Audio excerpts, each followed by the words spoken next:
Welcome to today's class. ഇന്ന് നമ്മൾ നോക്കുന്നത് മെഷേഴ്സ് ഓഫ് സെൻട്രൽ ടെൻഡൻസിയുടെ സെക്കൻഡ് പാർട്ട്, അതായത് മീൻ മീഡിയൻ കഴിഞ്ഞിട്ട് വരുന്ന പാർട്ട്, അതായത് മോഡാണ്. മോഡ് എന്താണെന്നുള്ളതാണ് നോക്കുന്നത്. ഇപ്പൊ മോഡും എല്ലാവർക്കും അറിയാവുന്ന കാര്യങ്ങൾ തന്നെയാണ്, നമ്മൾ പണ്ട് തൊട്ട് പഠിച്ചതാണ്. ഇത് റിപ്പീറ്റഡ് വാല്യൂ ആണ് അല്ലേ മോഡ്. അപ്പൊ എന്താണെന്ന് ഡീറ്റെയിൽ ആയിട്ട് നമുക്ക് നോക്കാം. മോഡ്, ഒരു ഡേറ്റ സെറ്റിന്റെ മോഡ് എന്ന് പറഞ്ഞാൽ എന്താണ്? മോസ്റ്റ് ഓഫൺ, മോസ്റ്റ് റിപ്പീറ്റഡ്ലി അല്ലെങ്കിൽ കൂടുതൽ ആ ഒരു ഡേറ്റ സെറ്റിൽ കാണുന്ന വാല്യൂവിനെയാണ് നമ്മൾ മോഡ് എന്ന് പറയുന്നത്. അപ്പൊ അതൊരു അൺകോമൺ അല്ല, ഡേറ്റ സെറ്റിന് അൺകോമൺ ആയിട്ടുള്ള കാര്യമല്ല ഒന്നിൽ കൂടുതൽ മോഡ് വരിക എന്നുള്ളത്. കാരണം ഒന്നിൽ കൂടുതൽ മോഡ് വരാനുള്ള സാധ്യത കൂടുതലാണ്.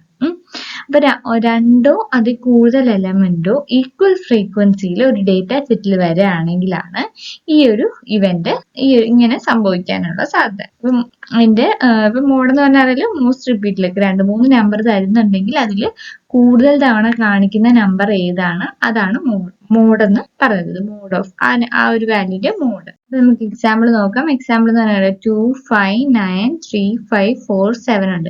അപ്പൊ ഇങ്ങനെ ഒരു ഡേറ്റ സെറ്റിൽ രണ്ട് തവണ റിപ്പീറ്റ് ചെയ്ത നമ്പർ ഏതാണ്? 5. അപ്പൊ ഈ ഒരു ഡേറ്റ സെറ്റിന്റെ മോഡ് 5 ആണ്. ഇനി ഈ ഒരു ഡേറ്റ സെറ്റ് നോക്കുകയാണെങ്കിൽ ഇവിടെ 2, 5, 2, 3, 5, 4, 7.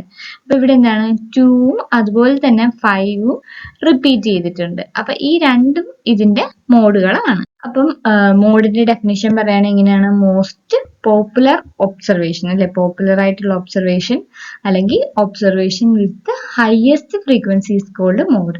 ഏതാണോ റിപ്പീറ്റഡ് ഹയസ്റ്റ് ഫ്രീക്വൻസിയിൽ വരുന്നത് അതിനെയാണ് നമ്മൾ മോഡ് എന്ന് പറയുന്നത്.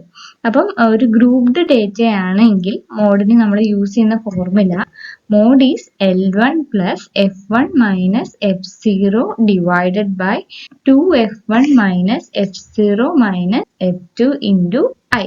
ഇതാണ് മോഡിന്റെ ഒരു ഗ്രൂപ്പ്ഡ് ഫോമിലേക്കുള്ള ഇക്വേഷൻ, ഗ്രൂപ്പ്ഡ് ഡേറ്റയ്ക്കുള്ള ഒരു ഇക്വേഷൻ വരുന്നത്. ഇനി L1 എന്ന് പറഞ്ഞാൽ എന്താ? ലോവർ ലിമിറ്റ് ഓഫ് മോഡൽ ക്ലാസ്സും F1 എന്ന് പറഞ്ഞാൽ frequency of model class. Model ക്ലാസിന്റെ ഫ്രീക്വൻസി F1ഉം മോഡൽ ക്ലാസിന്റെ ലോവർ ലിമിറ്റ് ആണ് L1 വരുന്നത്. അതിന്റെ അഡ്വാൻറ്റേജും ഡിസഡ്വാൻറ്റേജും നോക്കാം നമുക്ക്. മോഡ് എന്താണ്? Easy to identify and understand. അതായത് സിമ്പിൾ ഒബ്സർവേഷനിൽ നമുക്ക് എന്ത് ചെയ്യാൻ പറ്റും? പെട്ടെന്ന് തന്നെ ഒരു മോഡിനെ ഐഡന്റിഫൈ ചെയ്യാനും കണ്ടുപിടിക്കാനും മനസ്സിലാക്കാനും പറ്റും. അതുപോലെ തന്നെ എന്താണ്? Not affected by extreme values. Extreme values ഉണ്ട്. ഇപ്പൊ നമ്മൾ മീനിലൊക്കെ പറഞ്ഞ പോലെ 100 ഒരിടത്ത് കിടക്കുകയാണ്, 10 തൊട്ട് 15 വരെയുള്ള വാല്യൂസ് ഒരിടത്ത് കിടക്കുകയാണ് എന്ന് പറഞ്ഞാലും നമ്മുടെ മീനിൽ അത് കണ്ടുപിടിക്കാൻ ഡിഫിക്കൽട്ടി ഉണ്ടാവും. മീൻ വ്യത്യാസമായിട്ട് കാണിക്കാം. പക്ഷെ മോഡില് ആ ഒരു വ്യത്യാസം വരില്ല. മോഡ് ഈക്വൽ ആയിട്ട് തന്നെ ആയിരിക്കും വരാൻ. ഈക്വൽ മോഡ് എങ്ങനെ എക്സ്ട്രീമിറ്റീസ് ഉണ്ടെങ്കിൽ പോലും, ഔട്ട്ലയേഴ്സ് ഉണ്ടെങ്കിൽ നമുക്ക് മോഡ് ഐഡന്റിഫൈ ചെയ്യാൻ വേണ്ടിയിട്ട് സാധിക്കുന്നത് ആണ്. ഇനി അതുപോലെ can be use for qualitative data. Qualitative ഡേറ്റയ്ക്ക് യൂസ് ചെയ്യാൻ പറ്റും. നോൺ ന്യൂമറിക്കൽ ഡേറ്റാസ് ആണെങ്കിലും നമുക്ക് യൂസ് ചെയ്യാനായിട്ട് സാധിക്കുന്നതാണ്. മോസ്റ്റ് കോമൺ കളർ, ബ്രാൻഡ് അങ്ങനെയൊക്കെ യൂസ് ചെയ്യാം. പിന്നെ എന്താണ്? മോസ്റ്റ് ടിപ്പിക്കൽ വാല്യൂവിനെ റെപ്രസെന്റ് ചെയ്യും. അതായത് ബിസിനസ്, സോഷ്യൽ സ്റ്റഡീസിലൊക്കെ നമുക്ക് മോസ്റ്റ് പോപ്പുലർ കാറ്റഗറിയെ റെപ്രസെന്റ് ചെയ്യാൻ വേണ്ടിയിട്ട് ഹെൽപ്പ് ചെയ്യുന്ന ഒന്നാണ് മോഡ്. അതുപോലെ ഓപ്പൺ എൻഡഡ് ക്ലാസ്സസിനൊക്കെ, ഓപ്പൺ എൻഡഡ് ഡേറ്റ സെറ്റ്സിനൊക്കെയും യൂസ്ഫുൾ ആണ്. അതായത് മീനും മീഡിയനും പോലെ മോഡിന് എന്താണ്? ക്ലാസ് ഇന്റർവെൽസ് ഇൻകംപ്ലീറ്റ് ആണെങ്കിൽ പോലും, അതായത് ഓപ്പൺ എൻഡഡ് നേരത്തെ നമ്മൾ പറഞ്ഞു എബവ് 60 ആൻഡ് എബവ് അങ്ങനെയൊക്കെ വരികയാണെങ്കിലും അവിടെയും നമുക്ക് ഡേറ്റ സെറ്റ്സ് വരുവാണെങ്കിൽ മോഡ് കണ്ടുപിടിക്കാനായിട്ട് പറ്റുന്നതാണ്. ഇനി അതുപോലെ എന്താ ഡിസഡ്വാൻറ്റേജസ് എന്താ നോക്കാം മോഡിന്. അത് ഡിസഡ്വാൻറ്റേജസിൽ എന്താ പറയുക, നമുക്ക് യുണീക്ക് അല്ലേ, ഒരു ഡേറ്റ സെറ്റിന് ഒന്നുകിൽ മോഡ് കാണില്ല, റിപ്പീറ്റ് വാല്യൂസ് ഇല്ലാതിരിക്കാം, നോ മോഡ് ആവാം, നോ മോഡ് ഓർ എന്താണ് മോർ ദാൻ വൺ മോഡ്, ഒന്നിൽ കൂടുതൽ മോഡും ഉണ്ടാവാം, ബൈ മോഡൽ അല്ലെങ്കിൽ മൾട്ടി മോഡലും ആവാനുള്ള സാധ്യതയുണ്ട്. അതിൻ്റെ ഒരു ഡിസഡ്വാൻറ്റേജ് ആണ്. അതുപോലെ എന്താണ്? Not based on all observation. എല്ലാ ഒബ്സർവേഷനും ബേസ് ചെയ്തിട്ടല്ല.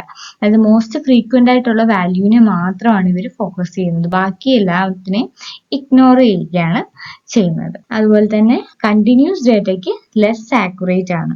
അതായത് പ്രിസൈസ് സ്റ്റാറ്റിസ്റ്റിക്കൽ അനാലിസിസ് ആയിരിക്കില്ല കണ്ടിന്യൂസ് ഡേറ്റയ്ക്ക് തരുന്നത്. അതുപോലെ അൺസ്റ്റേബിൾ ആകാനുള്ള സാധ്യതയുണ്ട്. ചെറിയൊരു ചേഞ്ച് ഡേറ്റയിൽ വരുന്നത് മോഡിന് എന്ത് ചെയ്യാം വ്യത്യസ്തം വരും. അതായത് 4 തവണ ഇപ്പം 5 എന്നുള്ള നമ്പർ 4 ടൈംസ് റിപ്പീറ്റ് ചെയ്തു എന്ന് വിചാരിച്ചു.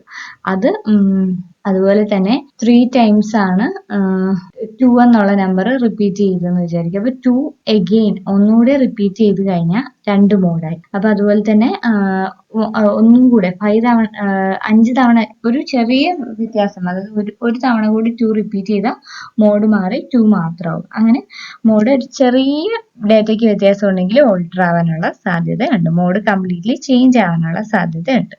പിന്നെ എന്താണ് ഫർദർ കാൽക്കുലേഷൻസിനൊന്നും നമുക്ക് യൂസ് ചെയ്യാൻ പറ്റില്ല. അത് മീൻ എന്ന് പറയുമ്പോൾ നമ്മൾ ഫർദർ ആയിട്ട് വലിയ വലിയ കാൽക്കുലേഷൻസിന് യൂസ് ചെയ്യുന്ന ഒന്നാണ്. ആൽജിബ്രിക് ഓപ്പറേഷൻസിലൊക്കെ യൂസ് ചെയ്യുന്ന ഒന്നാണ്. പക്ഷെ മോഡ് അധികം അങ്ങനെ യൂസ് ചെയ്യാത്തൊരു മെഷർമെന്റ് ആണ്.